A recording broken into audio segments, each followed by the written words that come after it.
Welcome to Theater Talk. I'm Ann McBride. Co-host Ed Schoaps and I are here the first and third Fridays of the month to tell you all about what's happening in the mid-Willamette Valley theater world. Hi, Ed. Hi, Ann, and welcome, theater lovers. Here on Theater Talk, we interview lots of interesting guests from great shows running at theaters throughout the Mid-Valley. Who are our first guests today, Ann? On this edition of Theater Talk, we'll talk with theater arts director Tiffany Carstensen and actors Elena Hoffert and Emilio Zapata from Disney's Descendants, the musical, and it's opening January 20th and running through January 28th at McKay High School. And then later in the show, we'll talk with director Rus Roberts and actor Gina Eslinger about the play Silent Sky, opening February 10th at Albany Civic Theater. But first, let's check the Theater Talk calendar and see what else is on the boards. Ann? Albany Civic Theater at albanycivic.org. Coming to ACT February 10th through 18th is the play Silent Sky by Lauren Gunderson. It's the true story of Henrietta Leavitt, a 19th century astronomer that explores a woman's place in society in a time of great discoveries in science. Also, the Albany Civic Theater is looking forward to a choral concert January 28th featuring the Gay Men's Chorus of Eugene, Confluence, and Soramundi. The Elsinore Theater at theelsinoretheater.com. This news in just late this week. Stephen Munshaw and John Radasta will present Stephen Sondheim's A Little Night Music in a one-night special performance on the Elsinore Theater stage with the Salem Symphony Orchestra. We hope to have details about this on our next show. And for more information about other local events and touring shows at the Elsinore, do go to elsinoretheater.com. Enlighten Theatrics at enlightentheatrics.org. Sarah Rule's Dear Elizabeth will be on stage March 10th through 12th and 17th through 19th. For information, go to enlightentheatrics.org. Gallery Theater at gallerytheater.org. Their season opener for 2023 will be one of Stephen Sondheim's best musicals, Into the Woods. It runs February 17th through March 12th, and is directed by Seth Rennie. Kaiser Homegrown Theater at kaiserhomegrowntheater.org. The first show of Kaiser Homegrown Theater's 2023 regular season is The Odd Couple, playing March 10th through 26th. We'll have more information about that as the production goes into rehearsals. Pinnacle Theater at pinnacletheater.org. Right now on stage at Pinnacle Theater is the first show of its 2023 season, An Inspector Calls, and that runs through February 4th. It's directed by Isaac Joyce Shaw. Our January 6th podcast features an interview with Isaac and three actors from the show. You can catch that on your favorite podcast app at KMUZ Theatre Talk.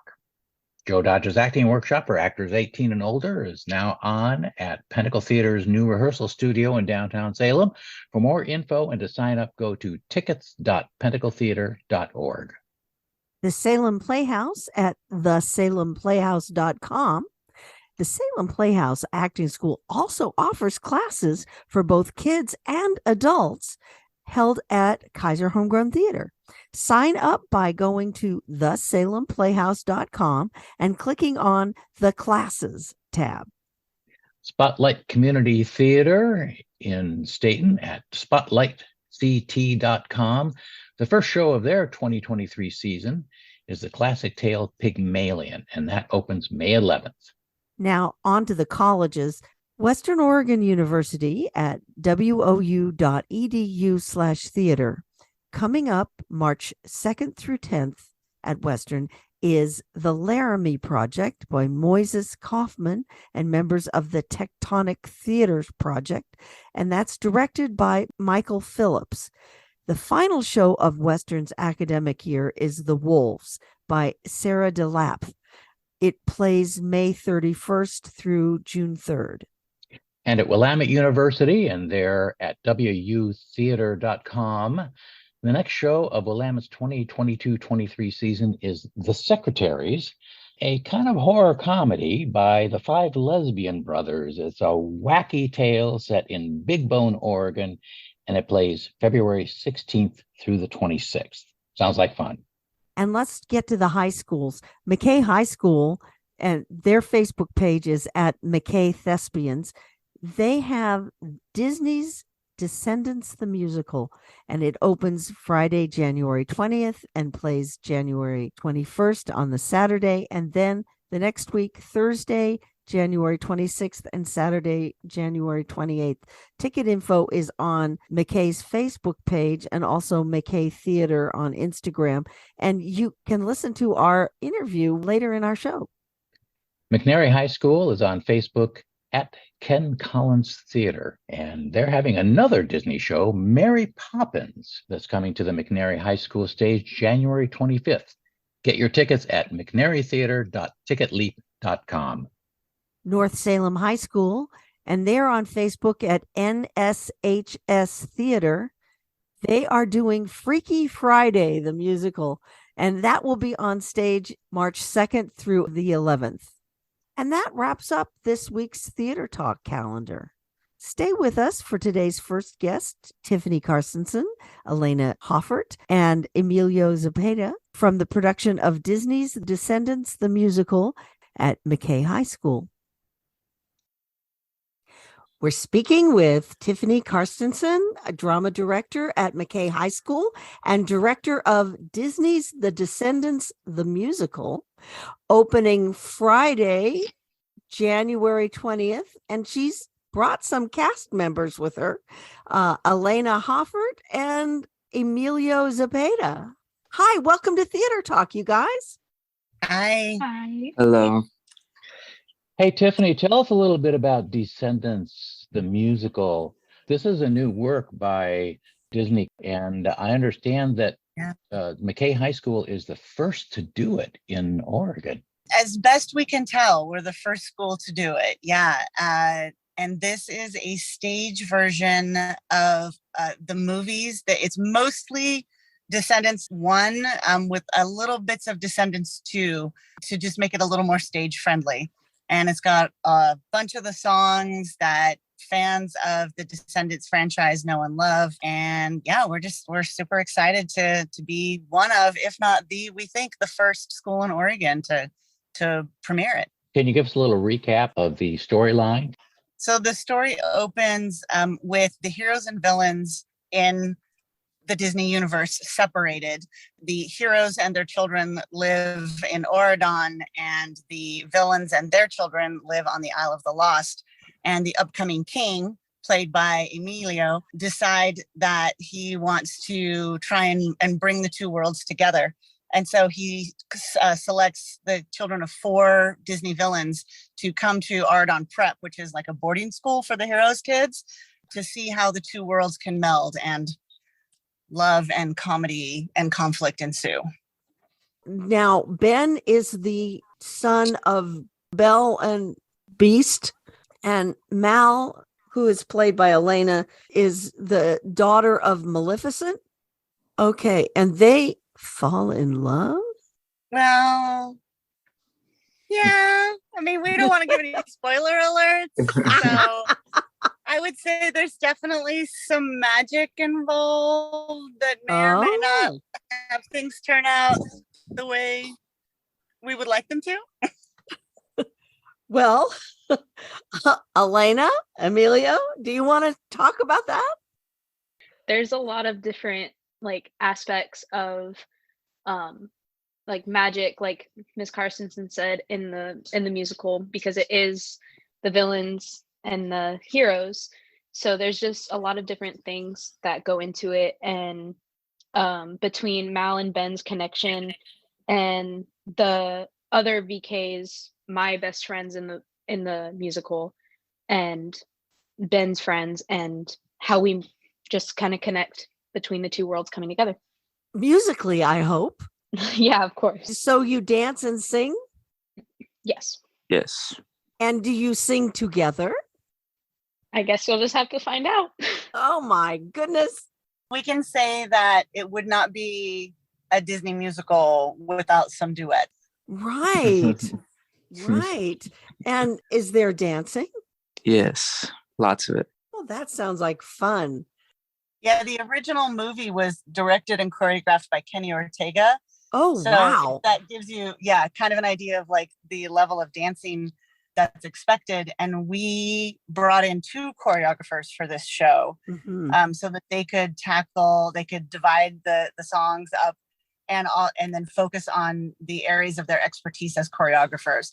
One of them is a well-known Salem dancer, Emily York, and she's choreographed many of our shows. And we brought on a choreographer who's actually a Blazer dancer. So Betsy Wright helped us with that. So what style? All of them. Tell me, Tiffany, how many other students do you have in this production besides Elena and Emilio? I believe our cast is at about 28, and then we have about 20 technicians. Wow. So close to 50. And talk about the set. The technicians created a set that we can rotate big set pieces so that we can go to the different areas that the story takes place. Okay. So if I went to it and I didn't know anything about the Descendants and I hadn't seen the shows, would I have fun watching you guys? Even if you go on with like little to no knowledge, I think you would come out understanding the full story. But I know it's very fun for the little ones. You know, I know they'll get much out of it. I definitely think that if you were to go watch it, you would definitely get the storyline and everything of what's going on. A lot of us have seen the parents' shows, you know, Maleficent, we're familiar with her, and Beauty and the Beast, we're familiar with that. And spoiler alert, some of the parents are seen in the show. Yeah. Wow. That's cool because for me, at least, Maleficent is one of my favorite characters of all the Disney villains. She has A, the coolest costume, and B, the most badass attitude. I would say our actor Jasmine could probably be described that way as well. Yes. Elena, what's been the biggest challenge for you in approaching this show?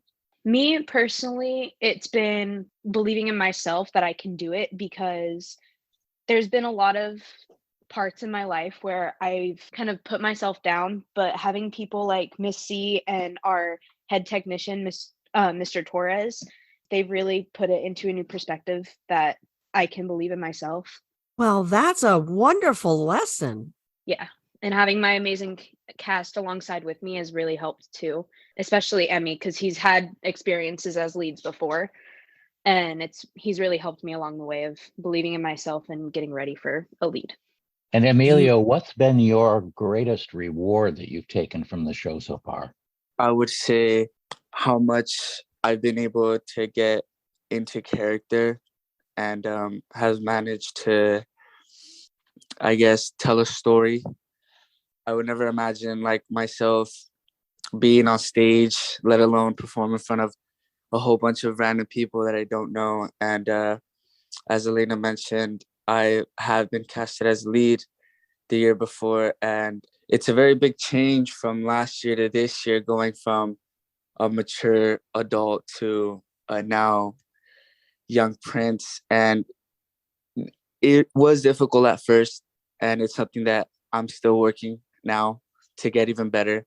But I would say the biggest reward would be the change that I was able to make from last year to this year to be able to perform up to that role that I am. What roles have you played before? Gomez in the Addams Family. Mm-hmm. That's mainly the only thing I've done. That's quite a change. Yes. Because you are really a leading man now. I mean, you're the guy.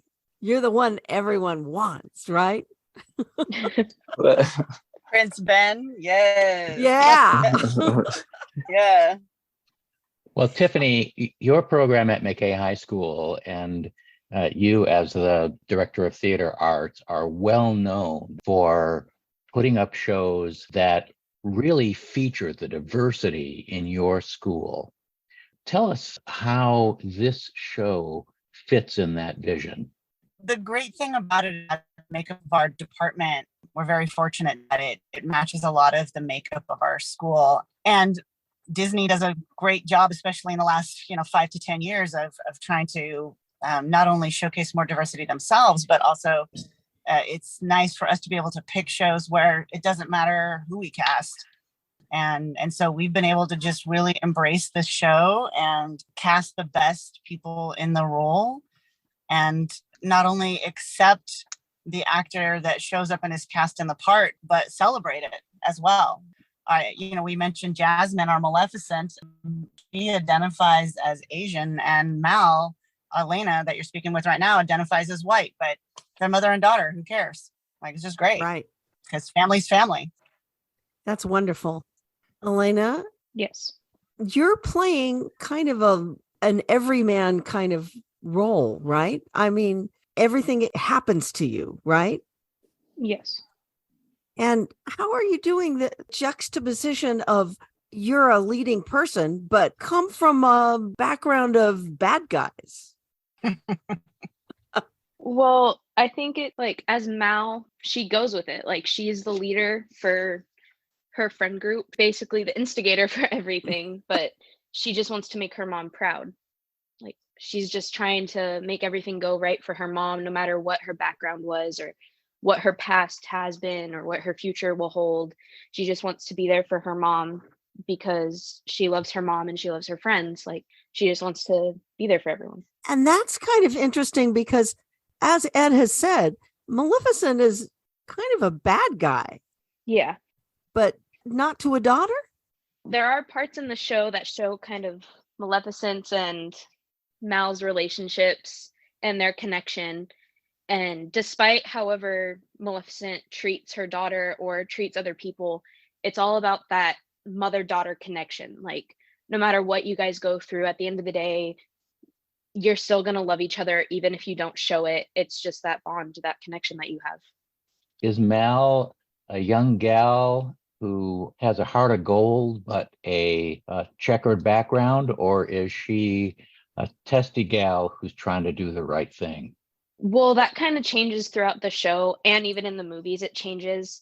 It's dependent on kind of how I mentioned earlier, like that connection between Mal and Ben and the rest of Mal's crew and Ben's crew, and how they connect with each other, and just kind of how everything happens in the two different worlds.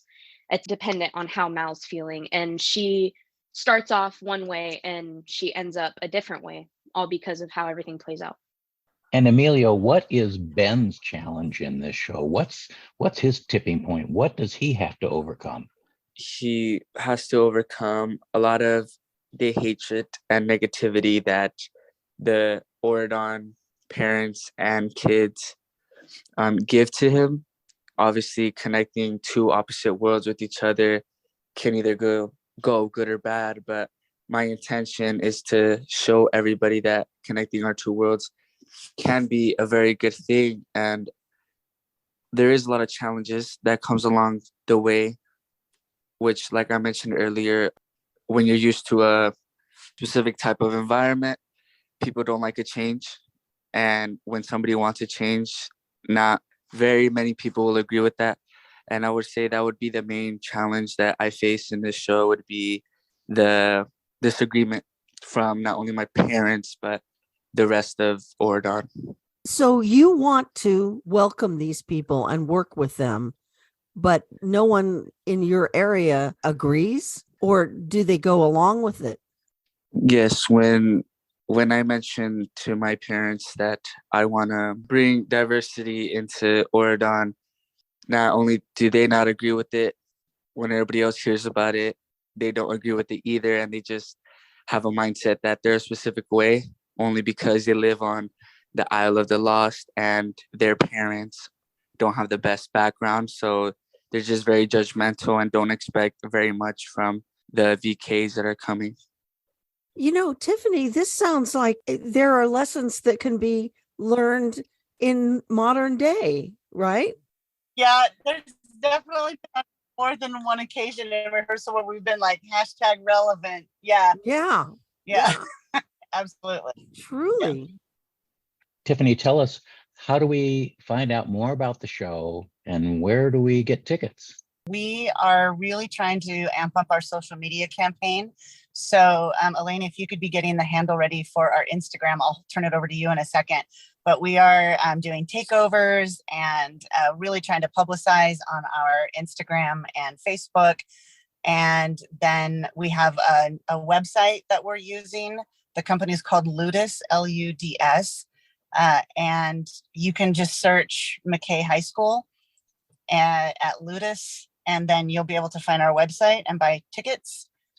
Our show dates are a little different than what we've done in the past. Our performing arts department is very busy.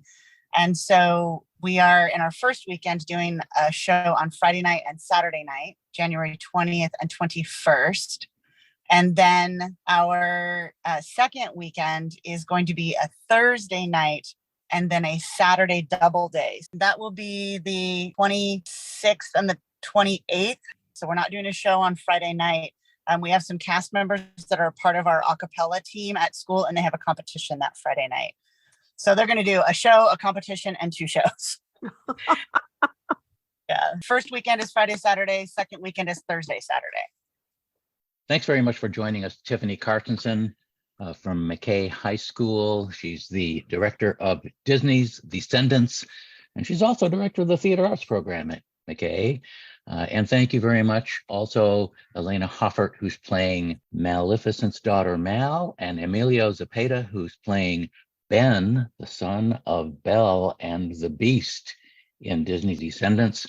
That opens Friday, the 20th of January, runs the 20th and 21st for the first weekend. That's Friday and Saturday, and then 2 more shows on Thursday, the 26th and the 28th. You can go to @McKay Theater on Instagram and McKay HS Thespians on Facebook. Thanks again for joining us, guys. Break a leg, Elena and Emilio. Thank you. Thank you so much. Tiffany, we'll see you soon. All right. Always good to be on Theater Talk. Thanks, y'all. Thank you, Tiffany.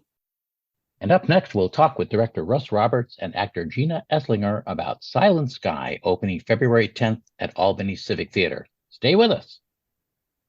We're here with director Rus Roberts and actor Gina Eslinger of the play Silent Sky, opening February 10th at the Albany Civic Theater. Welcome to Theater Talk, you guys. Thank you. Thank you.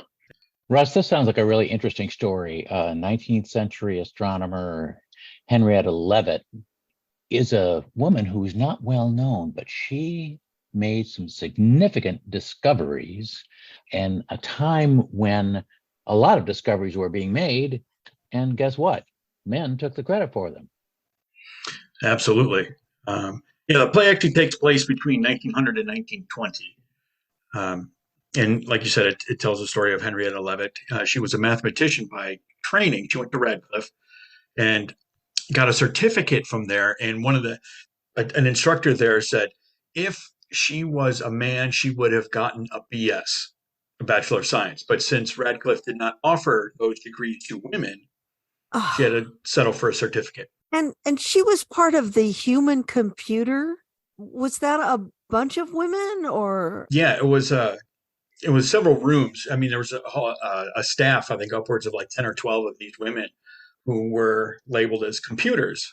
So the men would use the telescope, create these photographic plates, and then they would turn them over to the women to make sense of it all, right? The women were not allowed to use the telescope, but they were the ones doing most of the work in terms of analyzing what was on the plates. And she discovered a period luminosity relationship. Correct. Yeah, she worked with the stars that were known as the Cephids. Mm-hmm. And so they pulse, but they pulse at different rates. And so it was, at first everybody thought, well, it's just random and it doesn't mean anything.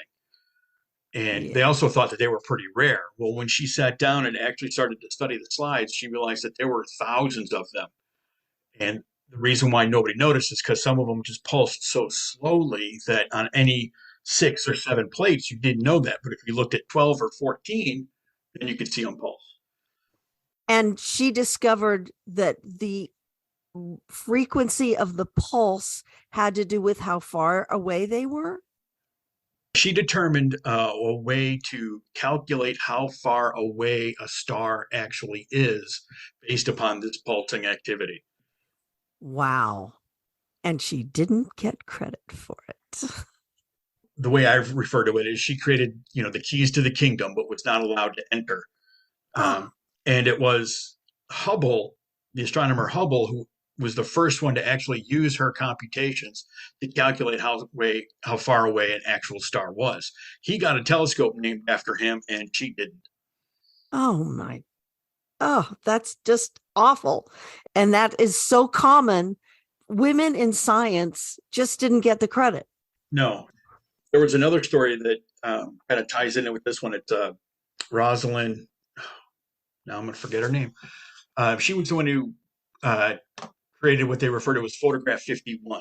It was an X-ray lithograph of the DNA structure. Yeah. He was the one who actually discovered what DNA looks like, but Watson and Crick got the credit for it. And fought about it.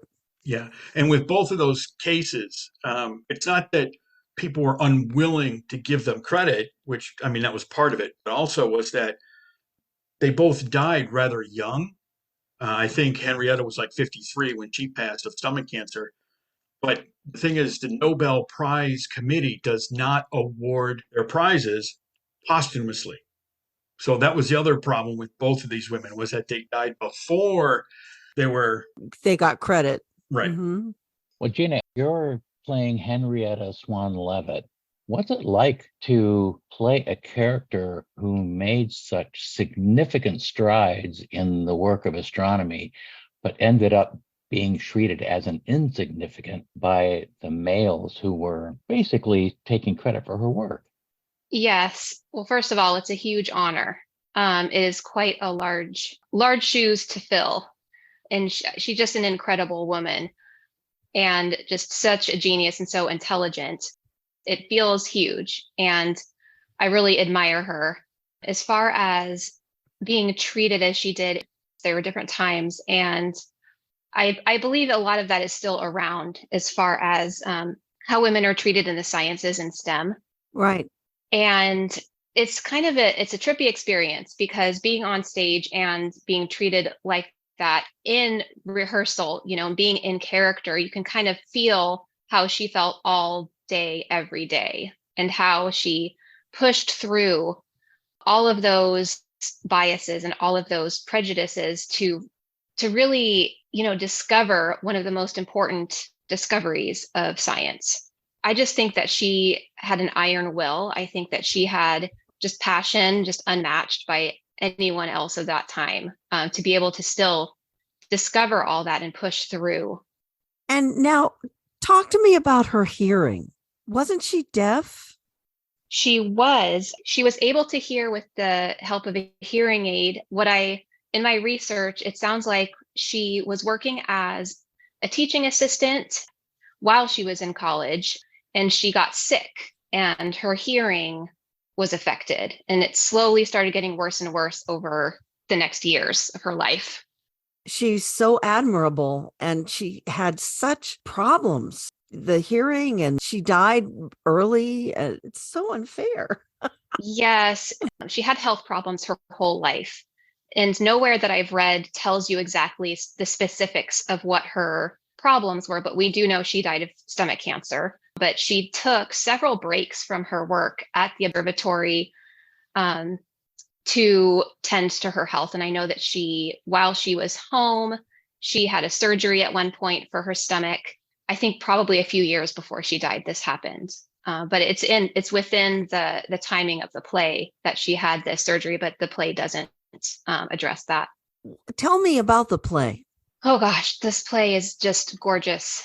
It's a beautiful telling of her life, and it really brings out, in my opinion, her passion and just her genius and just the drive she had, like we were just talking about, to push through how women were treated at the time, to follow that passion. She used her dowry to get to this job at the observatory at Harvard, which means she basically gave up any hope of getting married That's how Oh much my. she wanted to be an astronomer.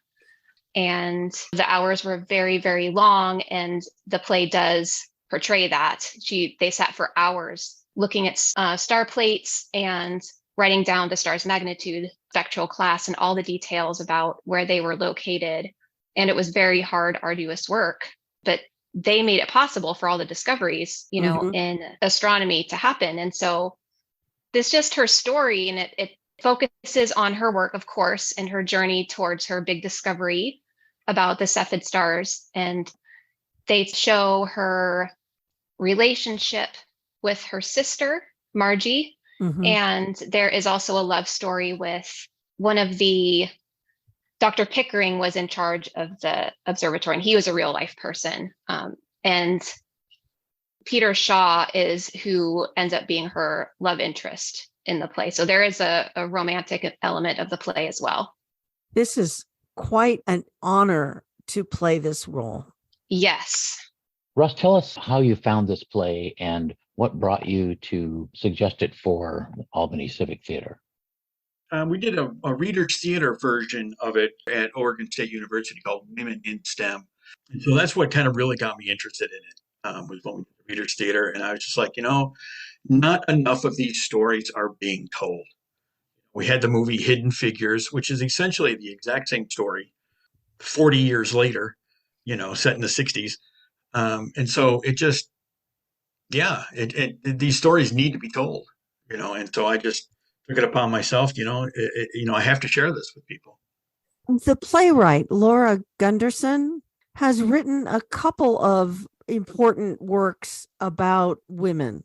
Yeah, she has also written Ada and the Engine, which is about Ada Lovelace and Charles Babbage. Babbage is considered to be the father of modern computing. Ada Lovelace was the one who actually wrote the code for the engine to work. He built the machine, but she was the one who actually made it work. She also wrote a play regarding Marie Curie Oh, and her discoveries. So she's a very prolific playwright, and she has just won awards all across the board for all of her writing. She's just an amazing writer. what a wonderful play to do. How many people are in the cast? Are there other women? Yeah, there are 5 people in the cast, 4 women, 1 man. So the other women are Miss Annie Cannon and Wilhelmina Fleming. Wilhelmina Fleming used to be Dr. Pickering's housekeeper. He was so fed up with the boys he was being sent to do the math that he said, my housekeeper can do a better job. And so he hired her, and she did. She and Miss Cannon came up with a classification system for stars that we still use today. Then there's Peter Shaw, the one male in there. And then the other female, in addition to Henrietta, is her sister, Margaret. Margaret, the pianist. Correct. So is there piano music in the play? There will be. The conundrum that we're playing with right now is how to do that. So whether we're going to have a piano on stage or how we're going to do that, we're not quite sure yet. So it's a surprise. Come and see the show. Gina, tell us a little bit about how this play has affected you. What's the most rewarding thing that you're taking away from the show so far? Henrietta is just an inspiring person. Nothing stopped her from going for her dreams and passions. Literally nothing. Men who are telling her you can't use the telescope, even though she had the exact same education as them. She did what she could to follow what she wanted to discover. And I don't think a lot of people have that kind of drive, and it's really inspired me to look at that and just be inspired to keep going for my passions, no matter what the roadblocks are. Yeah, she's just a very, very passionate person, and just admirable. She paved the way for the Hubble telescope, and she didn't get any credit at the time, really. And the paper she wrote on her discoveries was signed by Edward Pickering. She got a little bit of a shout out at the beginning. This was prepared by Henrietta Leavitt, but his name was at the bottom of it. And you can find it on the internet. You can read it. You can read her whole paper, and that's what it says at the bottom. So we don't know who actually realized that she did the work. This is all so infuriating. Yes. Oh, yes. It has infuriated me, but Also, as I've been rehearsing and, learning the lines, I find myself just crying and tearing up, not just, as Henrietta, but at just the injustices of what women went through, and just being second-class citizens, and just feeling so emotional about what they went through. And it just makes it even more amazing what they were able to accomplish back then. Russ, when can we see this show and how do we get tickets? So we opened February 10th. It runs for 2 weekends, the 10th, the 11th, and a matinee on the 12th. After which we will have a talkback session. So if people want to stick around after the show, the cast will be available to answer any and all questions. And we close the next weekend. The last weekend is the 16th, 17th, and we close on the 18th, Saturday the 18th. And how can we get tickets? Tickets can be purchased online at albanycivic.org, as well as the box office, or half an hour before curtain. All right, folks, go see this play. It's a beautiful story by playwright Lauren Gunderson. It's called Silent Skies, the true story of Henrietta Leavitt, who explored a woman's place in society during a time of great scientific discovery. And like Anne says, women's ideas were dismissed until men claimed credit for them. How infuriating is that? But there's a story to be told. Thank you very much for joining us, director Rus Roberts and actor Gina Eslinger. Break a leg. Thank you so much. Thank you.